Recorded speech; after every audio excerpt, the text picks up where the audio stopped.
श्री स्वामी समर्थ. यंदा मकर संक्रांतीला या काही राशींचं नशीब पालटणार. या राशींना मिळणार सूर्यदेवाचा विशेष आशीर्वाद. त्यामुळे त्यांच्या जीवनात येणार अपार आनंदच आनंद. सध्या 2025 वर्षातील शेवटचा महिना डिसेंबर महिना सुरू आहे आणि 2026 हे वर्षही लवकरच सुरू होणार आहे. या वर्षाचा पहिला सण म्हणजे मकर संक्रांत. दरवर्षी मकर संक्रांतीची एक निश्चित तारीख असली तरी वर्षाच्या सुरुवातीला हा सण कधी साजरा करायचा याबद्दल अनेकदा गोंधळ निर्माण होतो. तर यंदा 14 जानेवारी वार बुधवारी मकर संक्रांतीचा सण साजरा केला जाणार आहे. ज्योतिषशास्त्रानुसार जेव्हा सूर्याचे मकर राशीत संक्रमण होते तेव्हा याला मकर संक्रांती म्हणतात. हिंदू दिनदर्शिकेनुसार पुढच्या वर्षी 2026 मध्ये मकर संक्रांती बुधवार 14 जानेवारी रोजी साजरी केली जाईल. हा सण सूर्याचे मकर राशीत संक्रमण दर्शवितो, जो दीर्घ आणि उज्ज्वल दिवसांची सुरुवात दर्शवितो.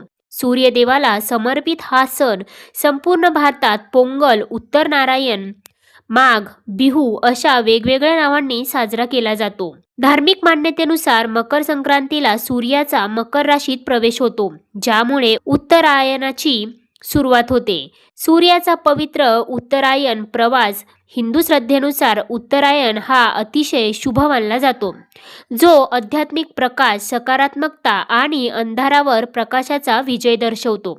हा सण सूर्यदेवाशी संबंधित आहे आणि भक्त कृतज्ञता व्यक्त करण्यासाठी प्रार्थना, पाणी आणि तिळाचे लाडू किंवा मिठाई अर्पण करतात. मकर संक्रांतीच्या दिवशी स्नान, दान आणि पूजा करणे हे शुभ आणि अत्यंत फलदायी मानले जाते. या काळात ही कामे केल्याने अनेक पटींनी जास्त फायदे मिळतात असं देखील सांगितलं जातं. मकर संक्रांतीचा पुण्यकाळ दुपारी 3:13 ते 5:45 पर्यंत असेल, तर एकूण 2 तास 32 मिनिटांचा हा काळ असेल. मकर संक्रांतीचा महापुण्यकाळ दुपारी 3:13 ते 4:58 पर्यंत चालेल. एकूण 1 तास 45 मिनिटांचा हा कालावधी असणार आहे.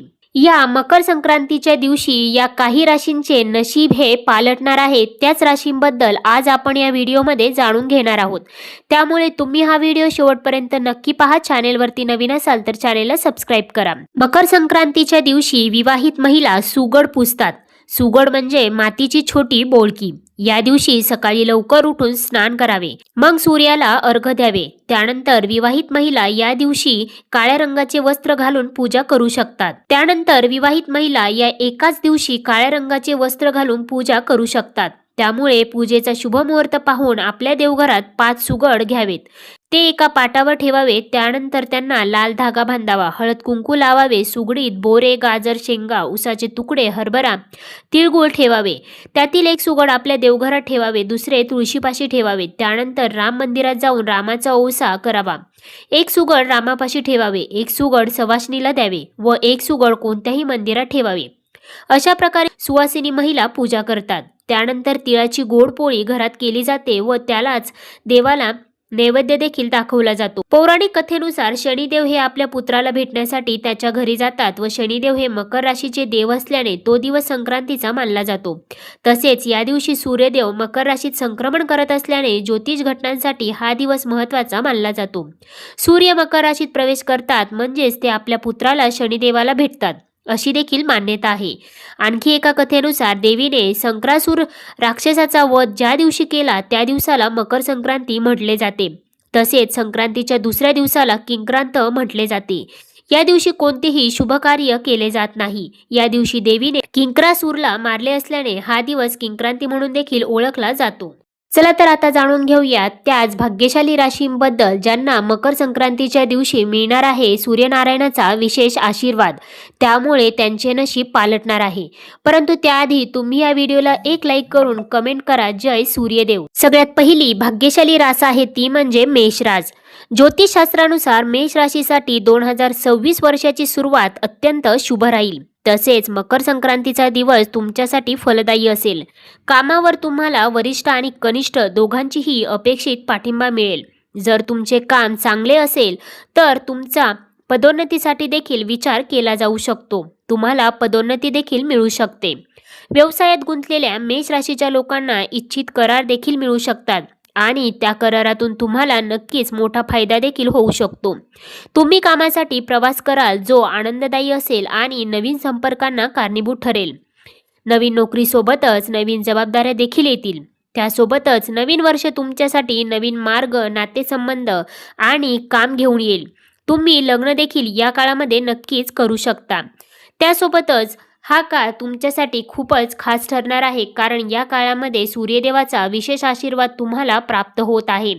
त्यासोबतच या काळामध्ये तुम्हाला तुमची नोकरी जर बदलायची असेल तर तुम्ही नक्कीच बदलू शकता, कारण या काळामध्ये तुम्हाला तुमच्या मनासारखी एखादी नोकरी प्राप्ती देखील होऊ शकते.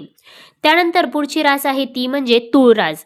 ज्योतिषशास्त्रानुसार तूळ राशीसाठी 2026 वर्षाची सुरुवात सकारात्मक परिणामांनी भरलेली असेल. तुमचे नाते सुधारण्यासाठी तुम्हाला कुटुंब आणि मित्रांशी संवाद देखील साधावा लागेल. त्यासोबतच मकर संक्रांतीचा दिवस तुमच्यासाठी एखादी आनंददायी बातमी देखील घेऊन येऊ शकतो. त्यामुळे तुमचे मन प्रसन्न राहील. बेरोजगारांना रोजगार मिळू शकतो. तुमचे कला कौशल्य देखील सुधारेल. प्रिय व्यक्तीच्या आगमनाने तुमच्या घरात आनंदी वातावरण देखील येईल. नोकरी करणाऱ्यांसाठी उत्पन्नाचे नवीन स्रोत निर्माण होतील. त्यामुळे तुमचे उत्पन्न देखील वाढेल आणि तुमची आर्थिक परिस्थिती उत्तम असेल. अविवाहितांसाठी लग्नाची व्यवस्था होऊ शकते. लग्नासाठी प्रस्ताव येऊ शकतात आणि तुमचे लग्न देखील ठरू शकते. सर्व भीती नाहीशी होताना दिसेल. तुम्ही तुमच्या शत्रूंवरही विजय मिळवाल. मानसिक शांतता तुम्हाला या काळामध्ये प्राप्त होणार आहे. सूर्यदेवाचा विशेष आशीर्वाद तुम्हाला प्राप्त होत आहे. त्यामुळे तुमच्या जीवनामध्ये सकारात्मक बदल झालेले तुम्हाला पाहायला मिळू शकतात. तुमच्या कुटुंबामध्ये आनंदमय वातावरण असेल. वैवाहिक जीवन सुखी असेल. त्यासोबतच मुलांकडून देखील तुम्हाला एखादी आनंदाची बातमी नक्कीच मिळू शकते. त्यानंतर पुढची रास आहे ती म्हणजे मकर रास. ज्योतिषशास्त्रानुसार मकर राशीसाठी 2026 वर्षाची सुरुवात एक मोठी संधी घेऊन येणारी ठरणार आहे. मकर संक्रांतीचा दिवस देखील तुमच्यासाठी अत्यंत फलदायी ठरू शकतो. कामाच्या ठिकाणी तुम्हाला वरिष्ठ आणि कनिष्ठ दोघांकडूनही अपेक्षित सहकार्य प्राप्त होईल. त्यामुळे तुमचे मन प्रसन्न राहील. व्यवसायासाठी लांब किंवा कमी अंतराचा प्रवास देखील शक्य आहे. तो प्रवास तुमच्या फायद्याचाच असेल. तणाव देखील कमी होईल. जर गुंतवणुकीतून इच्छित नफा मिळाला तर तुम्ही वाहन खरेदी देखील करू शकता. विद्यार्थ्यांना त्यांच्या मेहनतीचे फळ मिळेल. व्यवसाय अनुकूल राहील. त्यामुळे व्यवसायात फायदा होईल. बाजारातून पैसे काढण्यात यश मिळण्याची देखील शक्यता आहे. लग्न शक्य आहे. राजकारणात सहभागी असलेल्यांसाठी हा काळ अत्यंत शुभ राहणार आहे. त्यासोबतच सूर्यदेवाचा विशेष आशीर्वाद तुम्हाला प्राप्त होत आहे. त्यामुळे तुम्हाला तुमच्या जीवनामध्ये चारही बाजूने प्रगती झालेली पाहायला मिळणार आहे. तुमच्या करिअरमध्ये खास करून प्रगती झालेली पाहायला मिळू शकते. त्यासोबतच या काळामध्ये तुमच्या कुटुंबामध्ये आनंदमय वातावरण असेल. धनलाभाचे योग देखील तुम्हाला प्राप्त होत आहे. त्यामुळे धनलाभ होऊन तुमची आर्थिक परिस्थिती सुधारू शकते. त्यासोबतच या काळात तुम्हाला तुमच्या मित्रांची पूर्ण साथ देखील मिळताना दिसेल. तर मित्रांनो, या होत्या त्या राशी ज्यांना मकर संक्रांतीचा दिवस आणि येणारे नवीन वर्ष अत्यंत फलदायी आणि शुभ राहणार आहे. त्यांना त्यांच्या जीवनात सूर्यदेवाचा आशीर्वाद प्राप्त होणार आहे आणि त्यांचे नवीन वर्ष सकारात्मक गोष्टींनी भरलेलं असणार आहे.